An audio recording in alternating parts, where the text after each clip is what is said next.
Atenção! Vai começar agora uma teleaula de automação do curso profissionalizante. Este módulo tem um total de 20 aulas. Hoje você vai assistir a teleaula número 10. Bons estudos!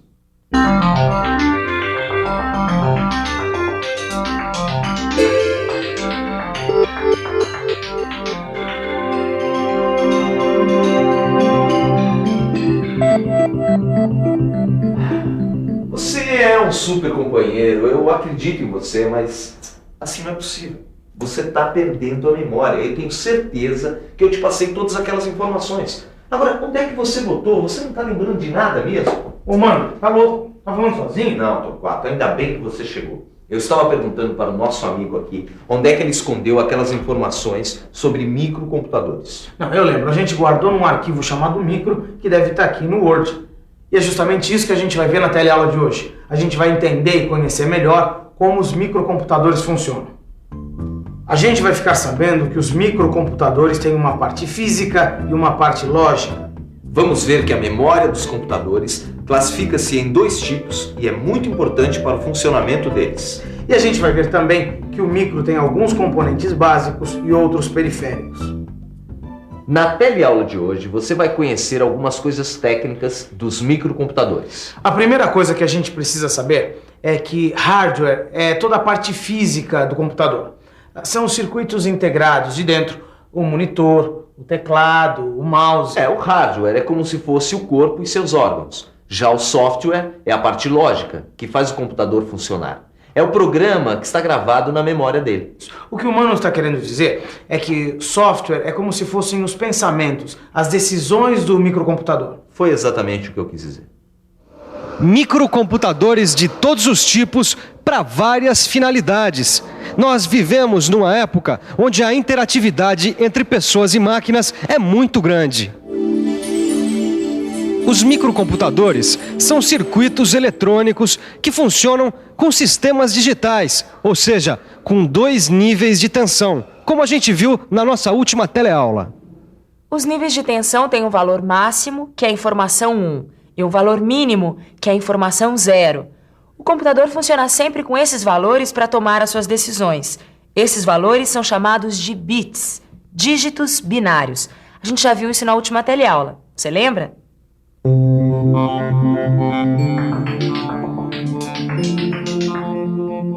Os níveis 0 e 1 são os dígitos do sistema de numeração binário. O sistema binário tem apenas o 0 e o 1. Com a combinação desses 2 dígitos, a eletrônica digital pode representar qualquer quantidade. Os dígitos binários são chamados de bits. Quer dizer, cada bit representa um nível de tensão elétrica. Então, o nível 0 representa uma tensão de 0 volts e o nível 1 a mais alta tensão do circuito. É por isso que os circuitos eletrônicos trabalham só com vai ou não vai, certo ou errado, sim ou não, 0 ou 1. O dígito binário 0 ou 1 determina toda a escolha que o micro pode fazer. Então o sim é 1 e o não é 0. O certo é 1 e o errado é 0. Esses bits são como as letras que formam a língua que a gente fala. Então, são os bits que formam as informações básicas para os microcomputadores. Os conjuntos de bits são chamados de bytes, de word e de double word. Vamos ver isso melhor. Byte é um conjunto de 8 bits. Um byte é igual a uma informação para o computador. Word é um conjunto de 16 bits. Uma word é igual a uma informação de 2 bytes. Double word é um conjunto de 32 bits. Uma double word é igual a uma informação de 4 bytes. O computador pode pensar e executar funções lógicas. Ele tem uma memória que guarda todas as informações e os programas que precisar. Os computadores têm componentes básicos e componentes acessórios. Os componentes acessórios são a parte externa do computador. O teclado, o mouse e o monitor. Os componentes básicos ficam aqui dentro, nas placas de circuito do computador, ou seja, na UCP, onde fica o cérebro, o auxiliar do cérebro e as unidades primárias de memória. Vamos entender isso um pouco melhor. O processador, ou a unidade central de processamento, é um circuito integrado. É o que faz o computador funcionar. É esta UCP, também conhecida como CPU, que opera e executa as funções lógicas do computador. Este cérebro do computador precisa de uma fonte de alimentação, da memória e, às vezes, de um circuito de apoio. É a CPU também que determina, junto com a memória, a velocidade do processamento.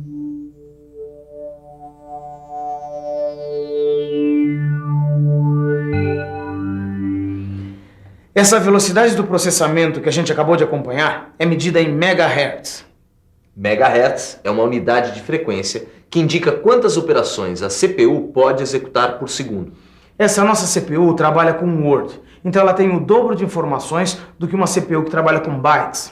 E a metade de uma double word. Essa velocidade do processamento é muito importante. Você sabe por quê? Vamos pensar um pouco. Vamos pensar um pouco. Cada vez mais, os bancos, as fábricas, as lojas e as empresas em geral precisam trabalhar com muitas informações e sempre com bastante rapidez. É a informática de todos os lados.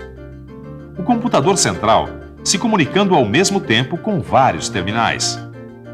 As respostas serão mais rápidas e os efeitos visuais também serão melhores, quanto mais rápido for a velocidade do processamento do computador.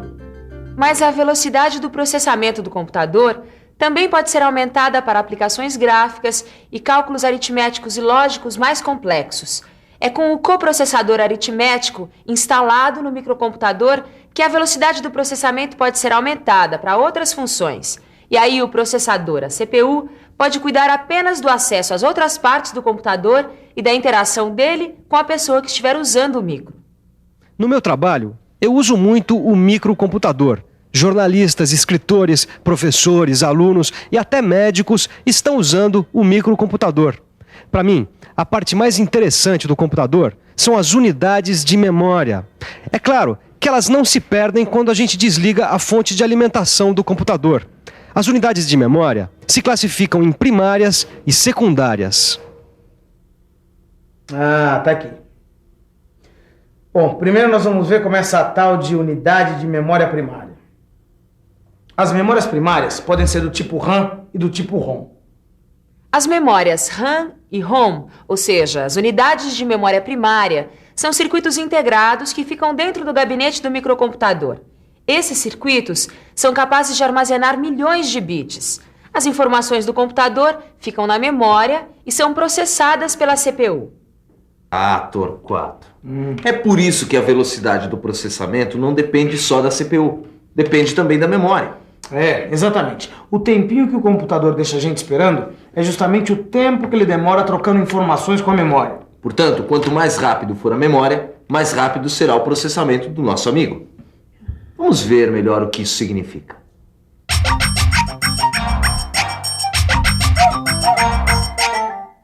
Quando a gente usa um microcomputador, os aplicativos, ou seja, o trabalho que a gente quer que ele faça, é encaminhado para o sistema operacional.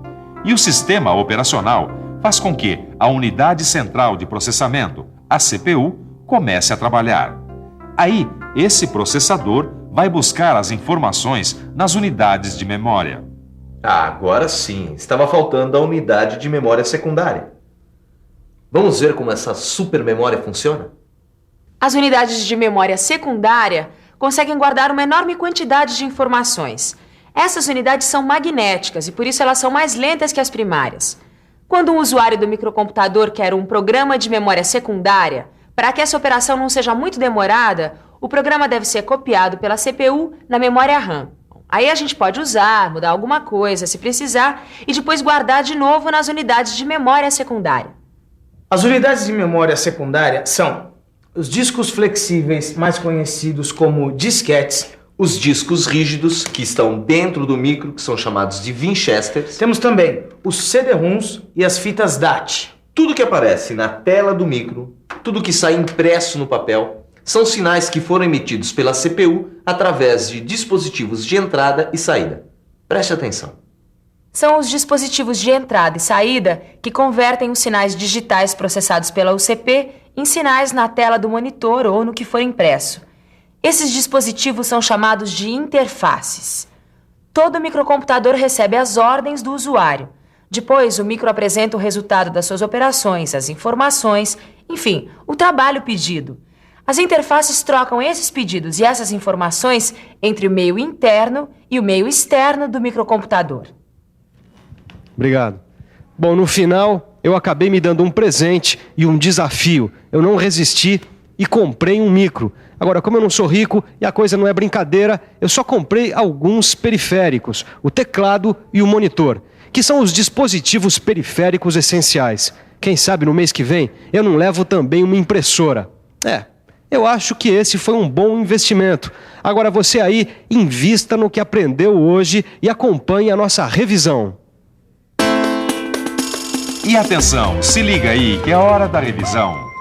Na teleaula de hoje, você aprendeu que a CPU é um circuito integrado que controla o funcionamento do computador.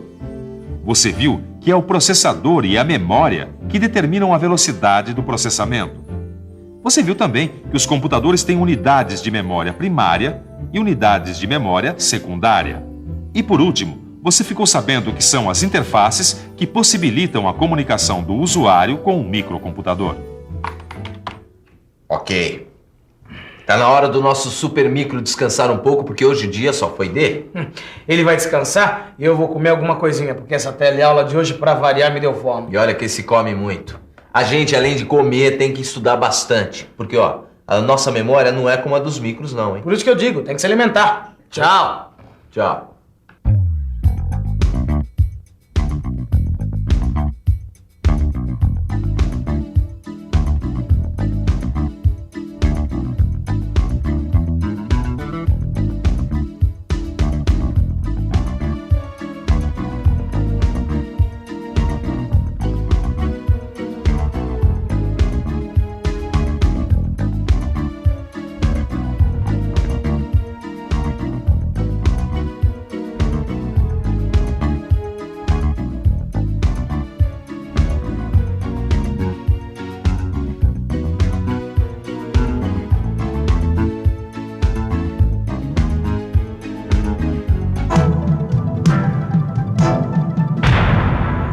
Telecurso 2000, um programa de educação do Sistema Fiesp e da Fundação Roberto Marinho.